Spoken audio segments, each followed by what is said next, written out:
Okay, so the course that we're going to be doing this year, this one is 3 lessons. It's called Hume to Hitler, and we're going to look at the development of something called existentialism. Has anyone heard of that? Yes, me? Yes, sir. Anyways, this comes in really handy, especially in literature, because this is arguably the biggest literature movement ever, especially in atonement, Cat on a Hutton Roof, comes in very handy. So the first part, we're going to look at Hume and Kant, which is what we're doing today. This is very ethics-based, and then down here it becomes a lot less ethics-based. It becomes more, I think it's a cool philosophy, one of the coolest philosophies to ever exist. Anyways, this particular order, what? No way. What? Here? Yeah, where's his name? What? Where's his name? I don't know. Okay. Okay, so these philosophers come in a very specific order, and you guys will see it later because they all heavily influence each other. Okay, so to begin this lecture series, we need to know something. We need to make a distinction between metaphysics and epistemology.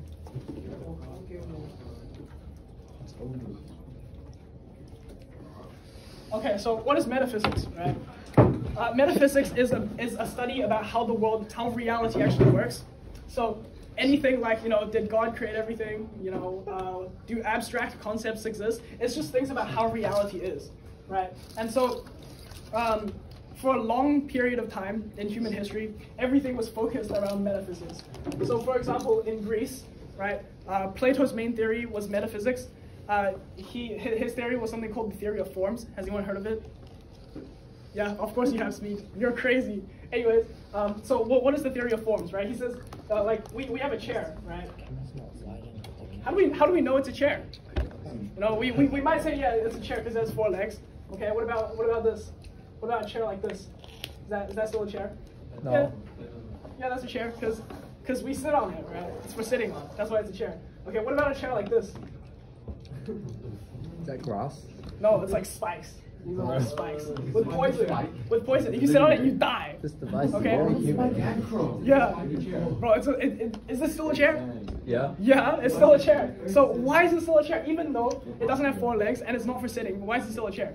Plato says, this is his metaphysical theory. He says it's because abstract concepts exist, and a chair is actually the concept of a chair is something in our mind, and it's something called an ideal form. Okay, and then anything that matches this ideal form, we call it a chair.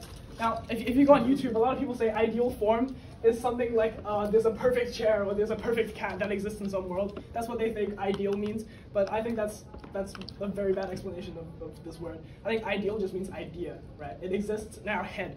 It's this idea that exists in our head that we attribute to these objects, and that's how we know this is a chair, this is a table. It's because these abstract concepts exist, right? And so that's a metaphysical theory. And then, so for most of human history, right? Let's say Greece is here, Plato, and then whatever, and onwards, they're all so focused around this metaphysics, right? Until a point called the Enlightenment.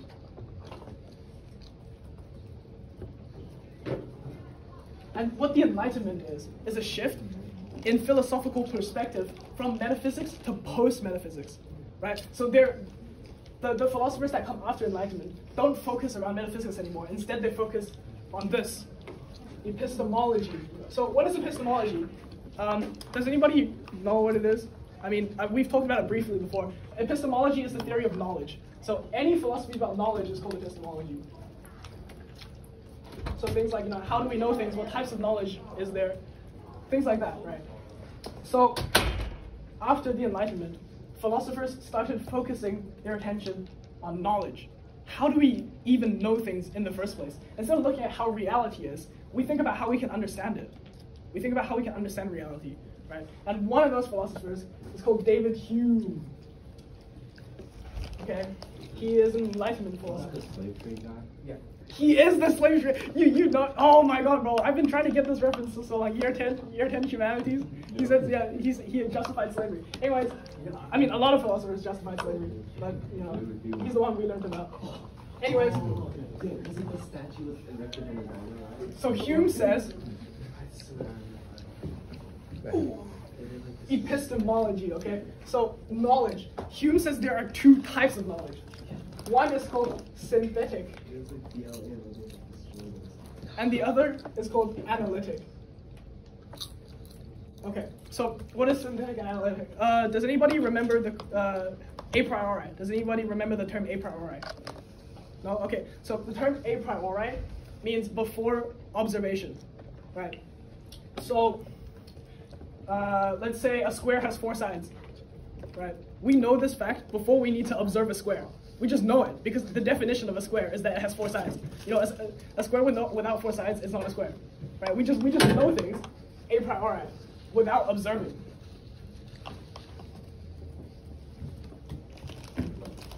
So analytic knowledge is a priori, while synthetic knowledge is post priori.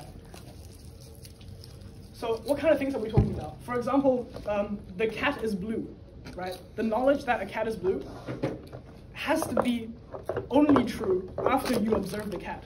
Because a cat doesn't have to always be blue, right? But after observing the cat, you know that it's blue.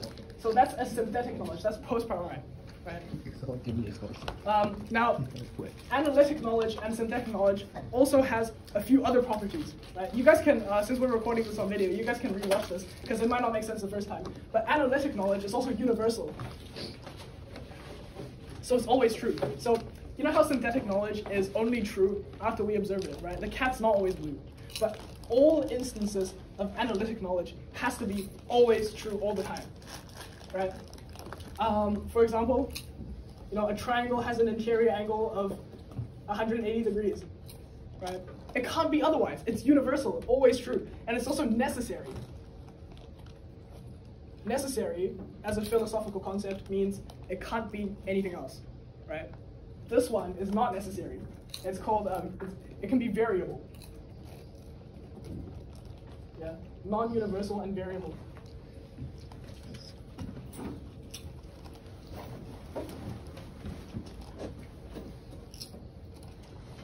You guys get what I'm talking about with the cat, right? Okay, yeah. Cat's blue. You don't know that the cat's blue until you see it. You have to see it first. That's what synthetic means, right? And then now, here comes the important part, okay?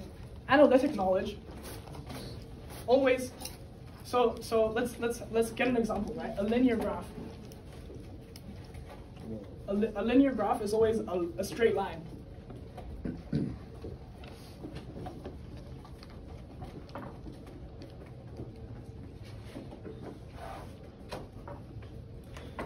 Notice how this word here, a linear graph, and a straight line, literally mean the same thing, right? Because a line, a linear graph has to be straight.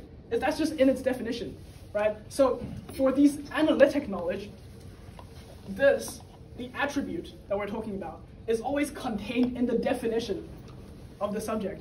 So it's a tautology. Has anyone heard of a tautology? It's an English word. It's an English literature technique for saying the same thing using 2 different words, right? Does anybody know tautology? It's very, very good for English literature, by the way. Like, oh, this is a tautology. Anyways, so analytic knowledge is tautological. It means it's saying the same thing with 2 different words. And so it doesn't actually matter because it's just restating the definition, right? A bachelor, you guys know what a bachelor is, like a single man? Saying a bachelor is always single. It's just saying a single man is always single, and it doesn't mean much. You know, it's trivial. Like, yeah, it's always true, but it's always true only because it's a definitional thing. It doesn't matter very much. It doesn't tell us much about the world. Okay. Meanwhile, these synthetic knowledge are not trivial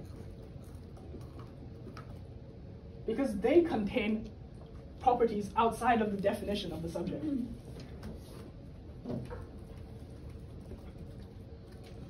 So the cat is blue. Blue is not contained in the definition of a cat, right? And so knowing that the cat is blue actually tells us more about the world than just the definition of a cat.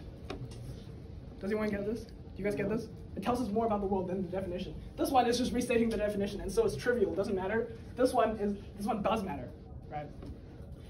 And Hume says this is the only two types of knowledge that exists in the world, right? You either know something because you think it's true. No, you either know something because you think about it, and it just has to be true. It can't be otherwise. Like, a square has four sides. You know it's true because you think about it, right? Or you know something is true because you've seen it, right? And that's how he came to his philosophy of empiricism. So, like, you either believe things because you think about it and it's true, or you believe things because you've seen it. And he says, we should only believe in the things that we've seen, right? Because the things that we just think about is true. Doesn't matter very much. And so we're just talking about this, right? And so if you get something like the Earth is flat, this is something that you can't know is true just by thinking about it, right? And so it's not analytic. And it's also something that's not true when you observe it. And so it's also not synthetically true either. And so this is just wrong. So under empiricism, there are some things that you shouldn't believe, and those are things that are assertions, right? But what about this, okay? Gravity always exists.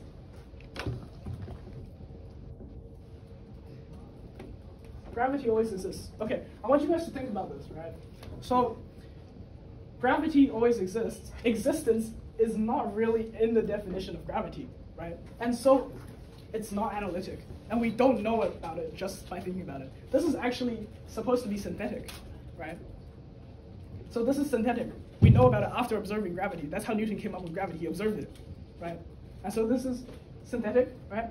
But it's universally true. That doesn't exist because synthetic knowledge it's not universally true. You only see what happens in the past. You can't predict the future with synthetic knowledge, okay? And this is something called the problem of induction. Induction means guessing at the future, right? So let's say reality is something like this. Okay, we're here, okay? And we see the past. The past is like the straight line indicates that gravity exists, okay? Gravity does exist, and we see that gravity exists forever and forever and forever in the past. And then we just say, gravity always exists, right? But we might actually be wrong in saying that because we don't know what the future holds for us, right? Because, we've experienced that gravity always exists, right? Okay, so we say gravity always exists because we've seen that it always exists and it hasn't been otherwise. Okay, well, what if in the future it doesn't? What if in the future it doesn't follow this law, right? And that's called the problem of induction. We can't predict the future just by going off of observations, right?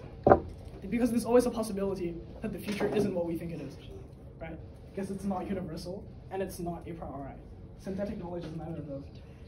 Okay, so I hope you guys understand this concept of gravity. Okay, like you can't predict it. That's the biggest problem with science right now. If you guys take the philosophy of science, you're definitely going to learn about this. You can ask Mr. What's his name? The computer science teacher with Italy. Yeah, huh? Oh, the computer science teacher with a degree in. Mr. Van Ponder. Yeah. No, it's like this Iran. Mr. Yeah, Mr. Senegal. Yeah, he has a PhD in philosophy of science. Yeah. He's gonna know about this. Okay. Anyways, what about something like this? Okay, we should always treat people as ends. Categorical moral imperative. Treat people with respect, right? What about something moral, something ethical like this? We should always treat people with respect. Well, okay, this is neither synthetically true nor analytically true, because it's not analytical, because we should treat people with respect doesn't contain the definition in itself, and we don't know that this is true just by thinking. Okay, so this is not analytical, and it's not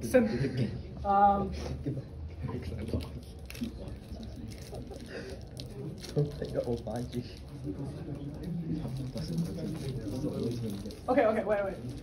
Sorry, let me restate this. So the premise of this statement is that it should be universal, right? It should be universal.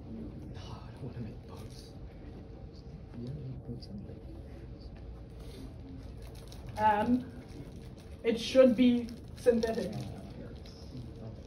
meaning that it doesn't contain the definition in itself, and that it's actually useful in telling us something, right? It has to be synthetic to tell us something outside of its own definition, right? So it has to be universal and synthetic, but that doesn't exist here, right? And so instead, Hume says under empiricism that all of these. Okay, shh. So Hume says under empiricism that all of these moral laws are false. You know, we should only believe in the things that we see. And he says the only things that we see are our emotions and our reactions. Do you guys remember emotivism? Yeah, we should only believe in we should only believe in the things we see, and the only things we see are our emotional reactions to things, right? That's what he says, and that's very subjective, right? And then here's where Kant comes in, okay? Kant says this, right? We should always treat people with respect. That's what Kant says. And Kant really, really had a problem with Hume's emotivism. He spent 10 years reading Hume, trying to prove him wrong. And if you spend 10 years reading someone, you're not having it, okay? And so Kant says, in order to justify my philosophy of always treating people with respect, I need to prove that another type of knowledge exists. Okay, ooh, crazy, okay. So we need to prove that another type of knowledge exists. And this type of knowledge needs to be both universal and synthetic, right? It needs to be a priori. We just need to know it, and it has to tell us something outside of its own definition, right? And he calls this synthetic a priori.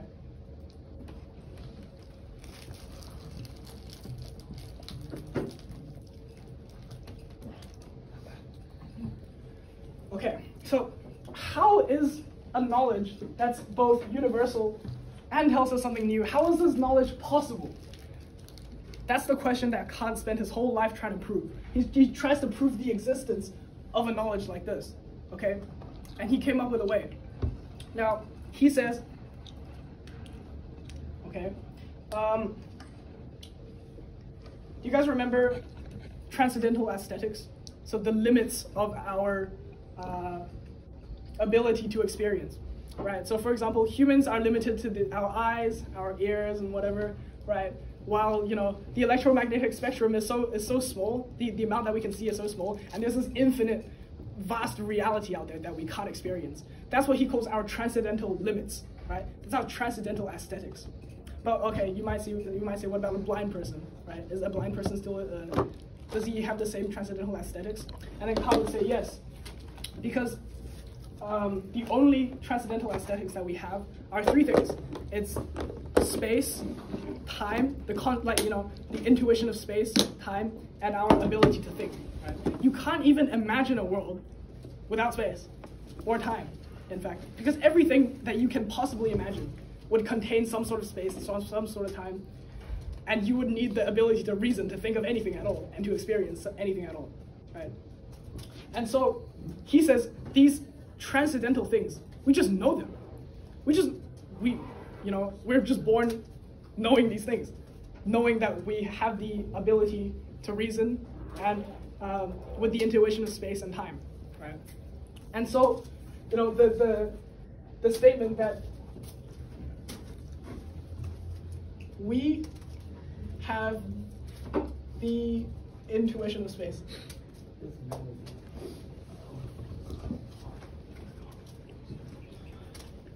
The statement that we have the intuition of space is, it's a priori. We don't have to think about it. It's just how it is. I mean, no. We don't have to observe anything. It's just how it is. It's not post priori, it's a priori. It's before any observation.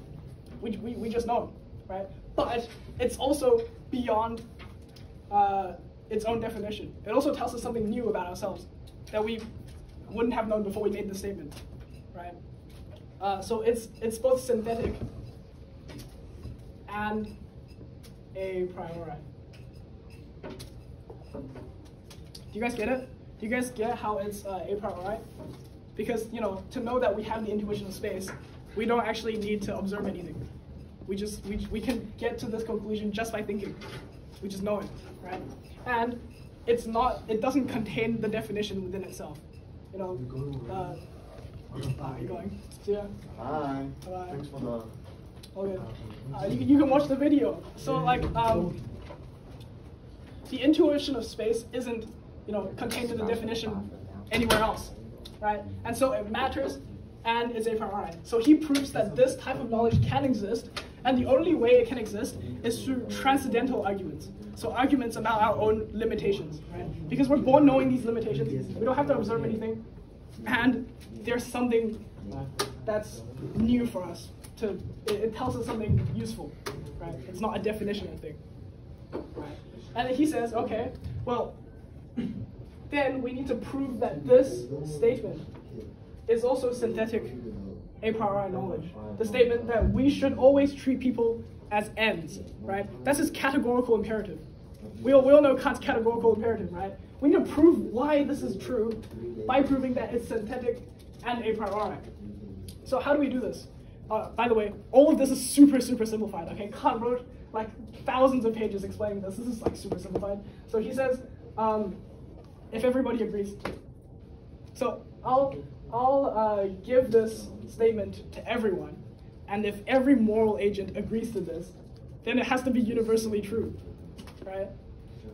And probably a priori as well, because it's just about thinking. It's all about thinking. You're not observing anything, you're just thinking about it. And so,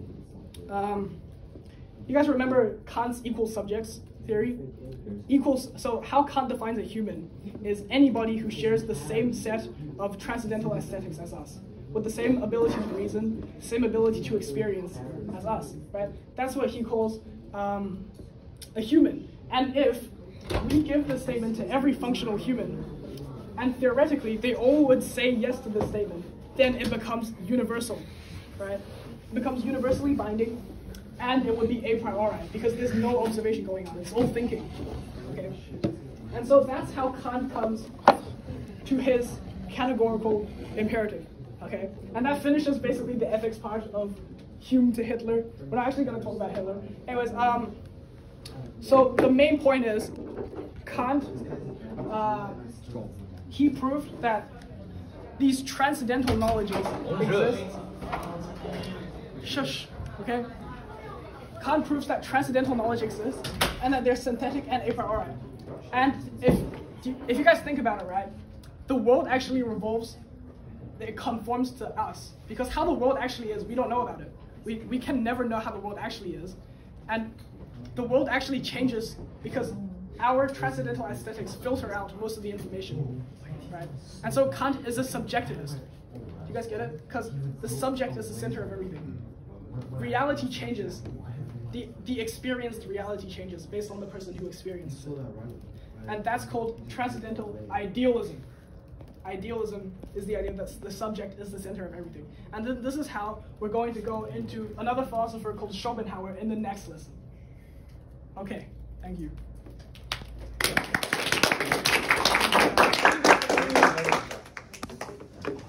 If you guys don't get it, just like rewatch it, I guess. It's a very difficult concept.